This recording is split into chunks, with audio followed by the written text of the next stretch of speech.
Hey guys, there's been a bit of discourse regarding Break's falloff recently, so in this video I'll be going into detail as to why that might be the case. Because honestly, if the problem is as simple as Break can't crit, then Dot shouldn't be as good as it is right now. If it's just about how Break is a backloaded archetype, then Yun Li, being a counter unit, shouldn't be as solid as she is right now either. Let's go over Break's issues in an endgame context and see where they actually fall short. The first thing I'd like to point out is Break's lack of off-turn actions. Since Break is an archetype whose offensive ults have long cooldowns, and where follow-up attacks are not nearly as prevalent, they can struggle versus attack check mechanics like Hule, Bananas, both forms but especially in Apocalyptic Shadow, and War Armor. Boothill's ult helps him break enemies, sure, but all of his damage is concentrated on his enhanced basics, which he can only use on his own turn.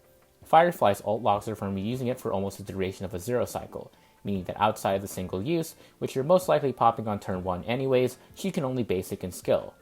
And while Rappa has the least issue with this, since her ult counts as an attack, and her S1 advances her next turn by 50% after ulting and taking a turn, her turns have much lower impact versus non-broken, non-imaginary weak enemies, due to her lack of implants and 50% toughness reduction penalty.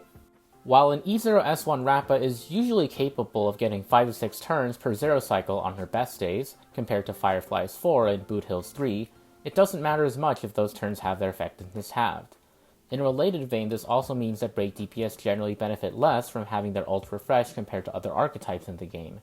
Boothill's ult is pretty low impact, and while Firefly's and Rappa's ults are high value, they're locked until the duration is over, and their gameplay is balanced around maintaining 100% ult uptime naturally, with at most one turn of downtime. Apocalyptic Shadow is the biggest example naturally, but mechanics like Meme, Aventurine, and Lygus come to mind, where you aren't exactly complaining about team-wide ults, or even additional turns in Lygus' case, but compared to what other teams could potentially receive, it doesn't feel as great as what other archetypes can do with full ults but no turns. However, sometimes a lack of frequent attacks isn't always bad. For example, the Guardian Shadow punishes attacks, basics, or skill usages with counterattacks, meaning that Break teams usually suffer less damage before breaking and disabling its punishment mechanic. A Rumaton Gatekeeper directly punishes skill and ult spam, meaning that Break has ways to play around its toughness lock. Even today, enemies like the Ladies of Crashing Waves can advance themselves by 100% and start their 70% upfront damage reduction phase after receiving a 4 to 5 attacks, which Break is pretty good at preventing between their built-in delays and relatively low attack frequency. Oh, and Boothill's Break Bleeds help counter their self-advanced mechanics too. Just as how high attack frequency can be rewarded, it can be punished too. It's just a mechanic that hasn't been tapped into as much yet. In the meantime though, if you need additional attack counts for certain mechanic checks, Break sustains like Lingsha and Gallagher can do a good job providing them, while Nihility supports like Pella, Silverwolf, and Cypher, plus Tribby, can also help. And since Break can turn any character with good enough toughness damage into a DPS, you can even run less conventional choices like Himiko, Argenti, and DPS Lingsha to name a few, for multi-wave content like Pure Fiction. Heck, I've even ran Break Silverwolf vs Apocalyptic Shadow's Fei Xiao, granted with Eidolon investment, but E2 Firefly still cleared slower in the same exact team slot. In fact, Himiko was actually one of the best Break DPS in Pure Fiction, since her frequent off-turn follow-ups enabled her to contribute meaningful damage no matter which ally keeps breaking, including herself. Argenti does something similar by looping back-to-back ults with Eagle, and while sure their toughness and damage per hit is much lower compared to the usual heavy hitters, no one breaks quite as often as he does, which is especially beneficial with Fire and Physical having the highest base break multipliers in the game. Admittedly though, they come to a near-complete stop against the HP wall that is Wave 3 of Pure Fiction nowadays, and this is where Break's second problem comes in, the HP-Toughness dilemma. Every single Break DPS in the game depends on breaking, be it for energy, damage, or both. The fact that all three of our dedicated Break supports have action delay attached to their breaks is a double-edged sword. On one hand, increasing the window for super break damage is nice, but on the other, it means you have to wait a long time for that next opportunity to break, sometimes not until the next enemy or phase. Between Break's 25% delay, Ranmei's roughly 50% action delay, Harmony MC's 30% delay per break, and Fugue's 15%, plus enabling 2 break bars, the average break team can easily delay the enemy's actions by 100 to 200%, meaning that once you break an enemy, it'll take a while before it gets to recover. This means that versus low toughness, high HP enemies, which don't take much break damage due to its scaling off of max toughness, you'll be stuck relying only on super break damage versus them. Fugue helps mitigate this by providing another toughness bar to break, but enemy HP is starting to rise to the point where not even double breaks plus super break scaling is enough to kill them in 1 or 2 turns.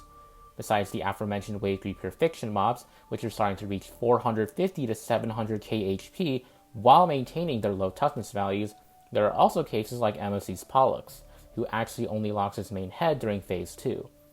However, because the sidearms now only have 30 max toughness compared to the head's 180, your breaks are now dealing 2 to 4 times less damage than normal, especially detrimental in Boothill's case. Furthermore, due to having a toughness lock boss at the center, Firefly and Rappa's effective blast toughness is basically cut in half, having their super break damage as well. On the other hand, high toughness, low HP enemies will usually die as soon as you can break them, assuming you can even break them in the first place. Reaver and Nikador have 60 and 80 toughness off element summons, and were basically impossible to break before Tribi came around. AS Hule is barely any better with its wolves having 70 toughness, a frustrating breakpoint for break, especially with the center boss's toughness lock just like phase 2 Pollux.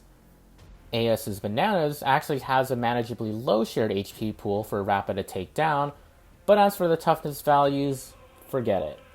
Linksha and her frequently attacking bunnies are pretty much mandatory if you want to use Rappa versus this fight, in order to better achieve the alternate break condition of tallying enough hits. And of course, Apocalyptic Shadow Reaver's vessels with 120 toughness are by far the worst offenders. As for high toughness, high HP enemies, sure, your break damage is high value, but it'll take a long time to actually get those breaks in the first place. For 2 phase bosses, this is both okay in the sense that each phase has less HP than an average single phase boss to balance while having 2 HP bars. However, this also means restarting the break process between each phase, which takes up a lot of time. Especially versus 240 toughness bosses like Nikador, Reaver, and Hule, simply breaking them within a reasonable time period is its own challenge, especially without vertical investments like E1 Fugue, E2 Firefly, and E2 Rappa. And if you can't kill that boss before his toughness recovers, well, forget achieving a 3-star clear. But beyond just the bosses, Wave 1 elites can be really annoying as well. The new wave of Amphorex elites all have 160 toughness, versus the older baseline of 100 to 120, making them much harder to break at a reasonable pace. They also have lots of wind, physical, lightning, and quantum weaknesses, rather than the ideal fire and imaginary, though thankfully this is a positive trend for Boothill mains at least, with quantum being the only exploitable weakness of the 4 on the support end, with selections like Cypher, Silverwolf, and Tribi, all of whom are 3.0 supports technically, if you consider Silverwolf's buff. Something similar seems to be happening in Pure Fiction, where Amphoria's mobs have been slowly rising in toughness from the previous baseline 20 to 30 toughness up to 30 to 40. Even a 10 toughness increase is enough to affect one-shot breakpoints, so this matters a lot. Even more whenever Reaver's 60 toughness vessels decide to rear their shadowy heads here. And element-wise, ever since 2.7 we haven't had a real Fire Week stage. The current 3.5 side one is lying to you, by the way.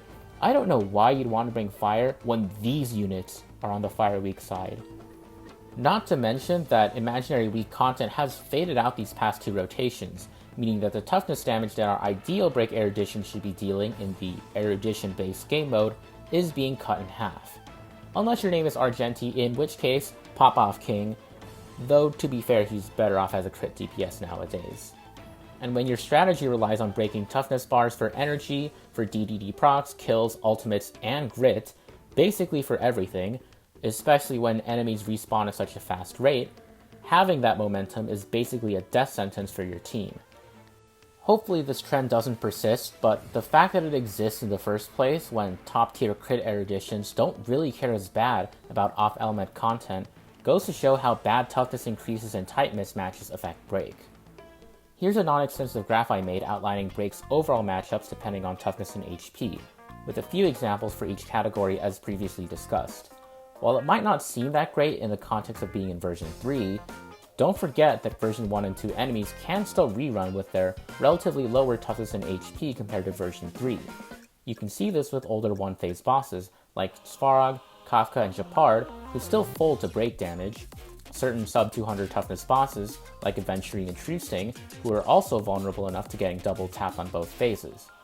older Apocalyptic Shadow bosses like Cocolia, Kafka, and Doomsday Beast are also great, since their damage reduction mechanics, break DPS can avert by breaking the problem. Being able to stay healthy and avoid CC versus these matchups, while in Apocalyptic Shadow's case, also ignoring their weakness implant removal mechanics makes fighting these types of enemies feel even better. So now at this point you may be asking, well, if toughness is such a big problem, and elemental matchups mean that toughness reducing supports aren't always reliable, why not just run an Action Advancer instead? Well, that's where our third problem comes in, the fact that Break lacks truly excellent synergy with Action Advance supports. Let's go down the line from best to worst, shall we?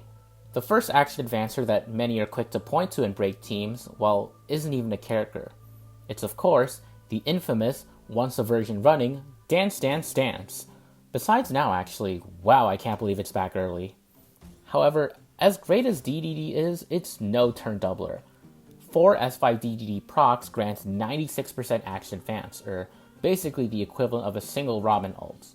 And DDD procs usually only happen at most 2 times per wearer in the 0 cycle. Maybe 3 if you're a very lucky Harmony MC or get an ult refund. So at most, you'll be gaining 1 extra turn every 150 action value, with multiple DDD superpositions and or E2 Fugue. All of that when a single Action Advancer could give 2 to 3 turns to your DPS twice in that same period, or in Robin's case, easily grant that extra team-wide turn all by herself.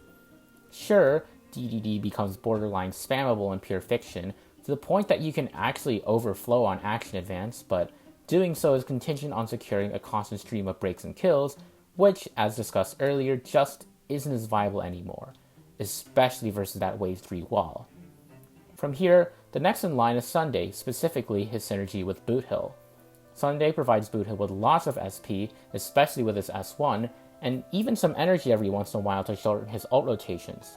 However, this comes with a lot of stipulations. First, Sunday's S1 dependency. His ult cost is 130, or 10 higher than Bronya's, making a 3-turn ultimate much harder to maintain for him if you want to run DDD on him. Not only does this mean less energy than expected, but more crucially, it means more SP consumed, since skilling when your ult is down still costs a skill point. This includes Sunday's very first turn, meaning that at E0 S0, he is almost always slightly SP negative, with that negativity being front-loaded, a huge no-no for Break teams. And, well, if you want to run DDD or Eagle in order to give your DPS more turns and reach that coveted 200 speed breakpoint, then you'll have to time your ultimates after Sunday moves, which is a surefire recipe for prolonged ult downtime. On top of the fact that making your DPS take an extra turn to skill is typically another SP down the drain, this means that SP management with Sunday isn't as brain dead as you'd think. Oh, and he has 96 base speed. Good luck having him catch up to a 150 to 160 speed or faster Boothill, or a Firefly with 185.6 speed with attack boots, Kalpagni, Ranmei, and no speed substats, or a Rappa who ideally advances herself by 50% every other turn, and sometimes wants her team to act between her actions and break enemies for more charge stacks. The goal of -1 Sunday for break can range from painful to impossible. But maybe, just maybe, this would be worth it if he provided any actual amp to break DPS, which he doesn't. 16% defense shred at E1, take it or leave it. No, I will not hear out Crit Hill when he has the same or worse multipliers as Seela with worse self buffs, worse crit buffing teammates to work with, and not even any form of resurgence. We're not in 2024 anymore. Next up on the discussion list is Bronya. While she's generally too SP hungry for Boothill outside of teams with Gallagher, and only 3 base speed faster than Sunday, her 120 ult cost makes her a better DDD candidate than him. The 30% speed boost on E2 can help break DPS achieve certain speed breakpoints, and her attack buff helps Firefly deal more damage even. That being said, the uptime on said attack buff is pretty bad. Even if it was permanent though, the total buffs are so small that Firefly only works with Bronya at E1 or above, and only as a conditional HMC side grade when you need more toughness removed over big damage nukes. And like Sunday, she can't really sync up with Rappa either for the same reasons as mentioned before. And as for Robin, well, remember what I said about Sunday and Bronya having no amp for break DPS? Same holds here. Her attack buff doesn't give Firefly any break effect, by the way. Remember how I said that break DPS don't really attack all that frequently? Yeah, good luck getting that one-turn Robin ult. And notice how her ult's base speed is a fixed 90? It's absolutely way too slow to justify having her be a non-functional teammate just to advance the other 3 less than once a cycle. And finally, RMC. RMC has an energy-based advance and so can always act right after your DPS with good enough planning. They provide a true multiplier to break and super break damage, which is especially potent on Firefly with a 240 energy cost, but even on Boot Hill, 32% true damage is nothing to scoff at. They even provide significant AoE ice toughness between them and Mem. That being said, they are unfortunately in direct competition with HMC, who provides more potent amp and a crucial DDD slot, as well as a lot of other things I'll go into later. Don't get me wrong though, RMC is still usable with Break, they're just unfortunately inferior to their dedicated Break counterpart. Or, fortunately if you're opposed to power creep, having a generalist be better than their niche counterpart would be weird balance-wise, even if the player technically loses nothing in terms of account strength if the new MC form always beats the old one. And finally, let's talk about something that I don't see as being acknowledged enough when talking about Break's flaws. Break isn't tanky anymore. Sure, for the time when they released, being able to run double defensive substats made Mei and HMC way bulkier than their Harmony counterparts who either scale off of attack or crit damage, and so need to run offensive chests and or orbs for maximum damage amp. But now, we have supports like Triby who stack a ton of HP, and RMC who is literally 2 bodies, one of which can freely be sacrificed even in MOC. Not to mention that with crowd favorites like Casterus, who loves large amounts of AoE HP loss, and Phynon, who makes himself nigh unkillable and his allies untargetable during his ult state, enemies have been hitting a lot harder and taking a lot more turns. Counter DPS, of course, love the fact that enemies are hitting way more often. Yin Li isn't struggling to get enough counters versus most of her matchups now. In fact, she's doing her best to not die from too many counter chances. And DOT finally has a 2-3 man or woman core so strong that it can afford to run a sustain in slot number 4 and let enemies constantly take their turns. Not to mention that the newest addition, Hysolens, provides 15% attack down to make enemy turns hurt less. Extra damage per DOT trigger with a newly buffed Kafka to let DOTs ramp up damage way faster, and an extra dot detonation of her own. Damage over time? More like death on turn 1. What does Break get against these enemies go more meta? Oh right, a support that needs effect hit rate for her debuff to consistently land. It's ironic that Tingyan 2 is yet again the squishiest member on her team, even more so if you get her mandatory E1 over her nice-to-have S1. And the new Battle Pass Light Cone? Yeah, it's a 4-star Light Cone with 4.5-star tank stats. We're sure not getting tanky with this one. Not to mention Break's dependence on DDD, and even frailer 4-star Light Cone. Especially when Phase 2 of MOC or Apocalyptic Shadow forces you to tank at least 1, if not 2 boss turns before you re-break them, that 10 to 15% attack inflation, paired with harder hitting enemy behavior, might have you breaking the reset button instead. But you know, maybe it isn't all that bad. After all, there's one Break character I've mentioned a couple of times who actually likes taking a lot of damage. And that character, of course, is Lingsha. Storytime. Back when Break first originated, it prided itself on 2 things: being cheap and being comfortable to play. Harmony MC was free, Gallagher was a 4-star available not just on Firefly's banner, but on a few free selectors as well, and everyone had Mei. Heck, even if you didn't, Star Rail handed her out for free during their 2nd anniversary, and while you didn't have to pick her, it was the obvious choice if you didn't have her and needed someone out of the current Companion Spirit pool to help you out with endgame. With that context in mind, when Lingsha first released, many Break mains hesitated to pick her up, myself included. After all, why pull for a less SP positive, quid pro quo energy generating character whose main purpose was improved healing and sometimes AoE, in an archetype where your method of dealing damage was to prevent the enemy from moving? Even if she was an upgrade from Gallagher, she wasn't enough to justify the pull, unless you had plans with her related to erudition, like with Jade and the Herda later down the line, or were willing to invest as far as her E1 to make her a better amper and sub DPS. Premium healers aren't necessarily on a team that barely takes any hits after all. In other words, Lingsha was certainly a passable break sustain, but her best uses were actually outside of break, since her frequent AoE allowed her to battery erudition units in a completely different way from Quid Pro Quo Gallagher.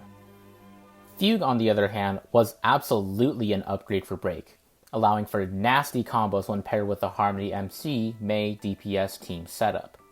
Double the toughness bars means double the DDD procs, and the extra super break scaling was sure appreciated. And if you invested in her E1, you finally had another source of weakness break efficiency, albeit single target, on the team. As for the E2, well, let's be real, this is probably the reason why they made Fugue Nihility in the first place. Placing it behind 2 Eidolons is the kind of greed they talked about in the Bible, though at least it's guaranteed with enough pulls, unlike with 4-star Pity, if you want to think of it that way. But what I find curious about Fugue's design philosophy is that her full potential, even with Eidolons, is only truly unlocked in this sustainless trio. Let me explain. Starting at an E0 S0 baseline, Harmony MC super break scalings are actually on par with Fugue's, with Fugue gaining the edge versus more enemies and Harmony MC coming out on top versus less, due to how their A4 tray scaling works. Even in the most absurdly realistic scenario, tipped in an E0 S1 Fugue's favor, with enough defense shred Eidolons for Fugue's defense shred to be maxed out, and as little vuln sources as possible to have her S1 make the largest contribution, and counting that S1's full effect versus double broken enemies, you really don't see that much of a substantial increase in super break damage unless you're in multi-enemy content.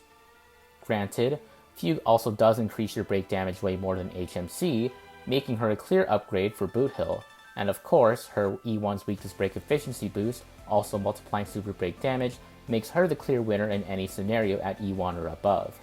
But the point is that, for some, Fugue really isn't as much of an upgrade as you'd think if you're judging by super break scaling alone.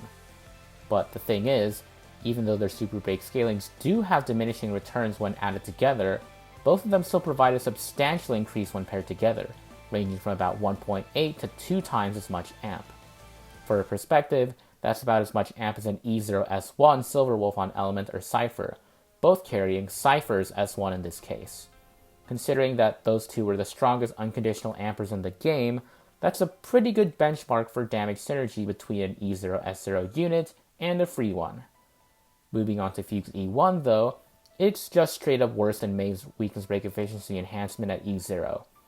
Sure, the fact that she's more SP positive over Mei in the long run, thanks to her buffs being permanent and not having to skill spam for them, can make it feel a bit better in practice, but not providing weakness break efficiency buffs to your teammates is really debilitating, especially when so many strong toughness reducing supports like the ones just mentioned complement break teams so well.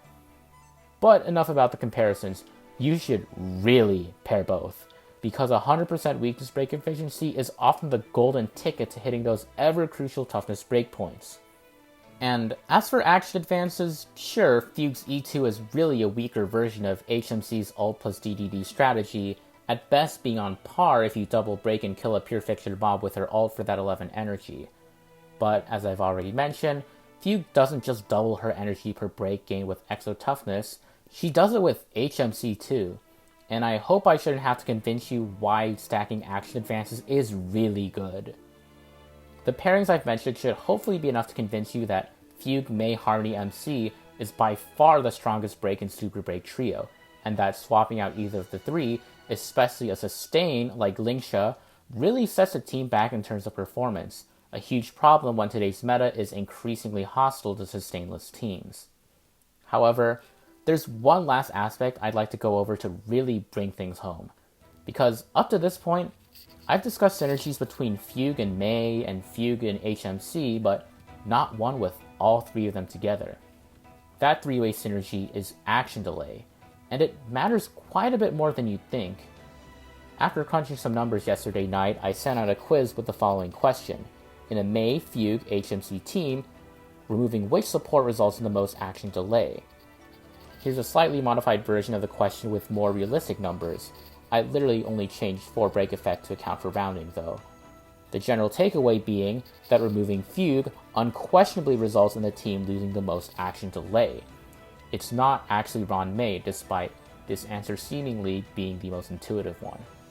That 25% action delay per break, on top of Fugue's own 15%, is just too valuable to lose, especially since it also means losing another of Harmony MC's 30% delays per break if they were to be on the same team.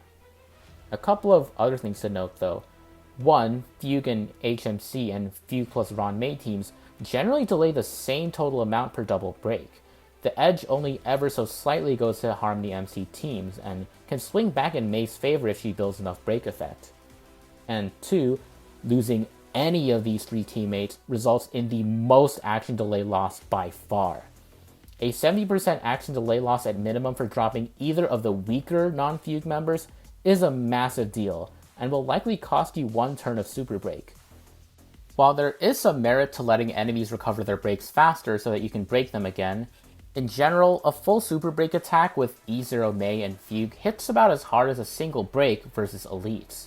This means that super breaks hit harder than breaks versus mobs, up to 3 times harder in fact, and while bosses take about 1.5 times more damage from breaks than from super breaks, you usually have to spend about 1.5 times as much time to break the enemy in the first place.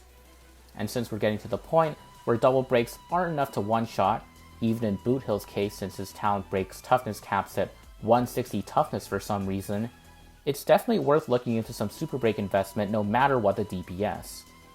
Also, the reason I chose Firefly as a baseline here is because her and Rappa actually have pretty comparable toughness damage profiles in blast scenarios.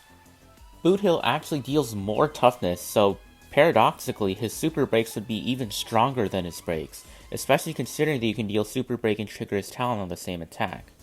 There is the prospect of break bleeds to consider, so maybe that skews him more towards break than super break, but then you slot in HMC in this scenario, doubling your super break damage, and all of a sudden it just becomes the de facto best damage dealing method.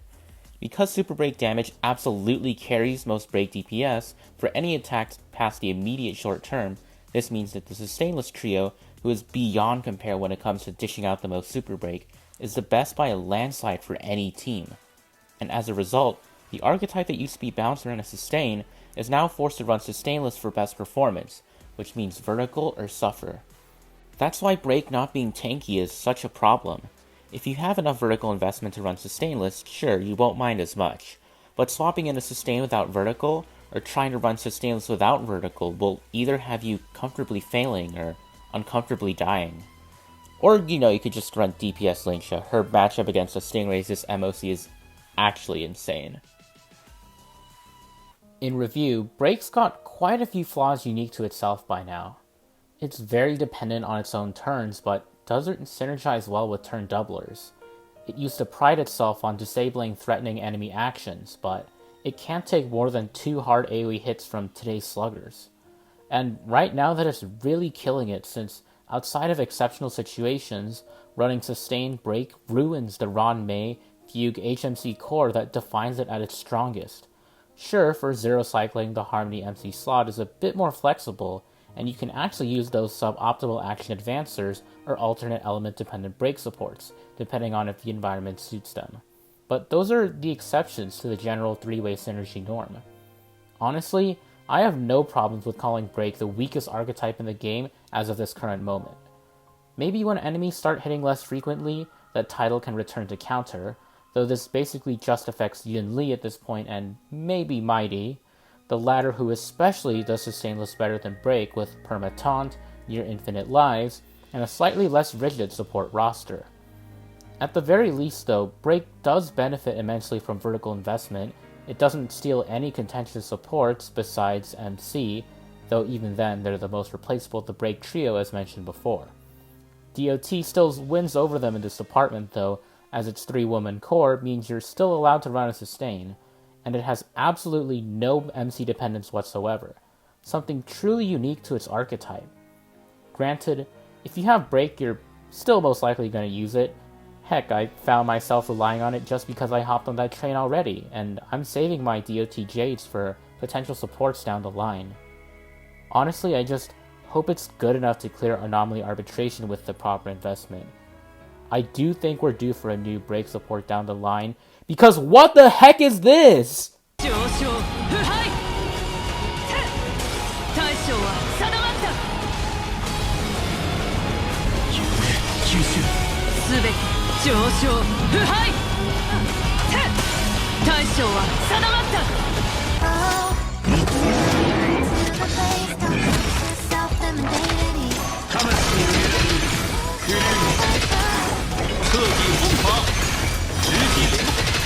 我将越过这铭记的遗迹。彻底轰趴，直击灵魂。